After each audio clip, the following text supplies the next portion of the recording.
Hi, I'm Robert O'Brien from O'Brien Guitars. Just got another old guitar off the bench, and every time I get one of these guitars in the shop, I get done with the repair or the restoration, I like to turn on the camera and share it with you guys. This is a 1943 00-18 from Martin. Came in and it's in pretty good condition. I mean, this guitar is quite old. However, somewhere along the line, somebody had put on another type of bridge other than the original. It was made out of, I believe, walnut, and the saddle slot was not a through saddle slot like this old Martin used to have.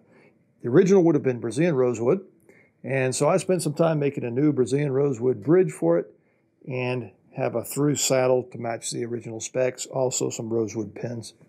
And other than that, this guitar is in great shape. I just strung it back up, did a setup, and it's ready to go. Oh, I also did install a strap button. The owner wanted a strap button on it. The finish is original. By then, they were using lacquer, unlike the 1890 Martin guitars that I've got other videos out about me doing repair and restoration work. This one had the lacquer at this time, as opposed to the French polish on those earlier Martins I did. It still has kind of a V-neck shape to it, but it's a lot softer than the earlier ones I've done. One of the back braces has been repaired along the way. You can tell it's got a different color to it, but actually whoever did the repair did a pretty good job of repairing it. I did some measurements on the guitar as well. This guitar, compared to those turn-of-the-century Martins, is a little bit more stout. Now we're back into steel strings at this point, as opposed to the gut strings on those other guitars. On the other guitars, we were coming in at sides at 1.2, 1.3 millimeters thick. I mean, they were very, very thin.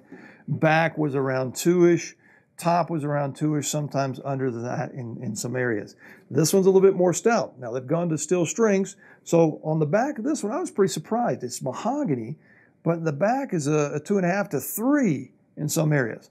The top as well, also around 3-ish in some areas. I was surprised. It doesn't go any less than about 2.5, 2.6.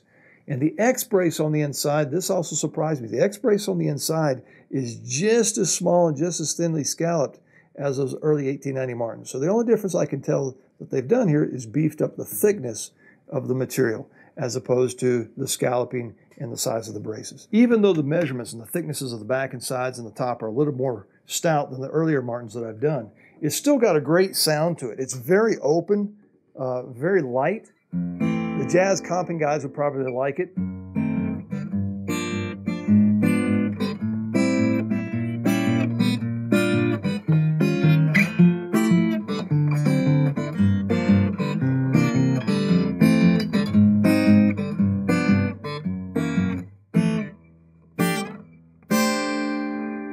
Very lightly built, very responsive, and well, what a great instrument. So I thought I'd share it with you.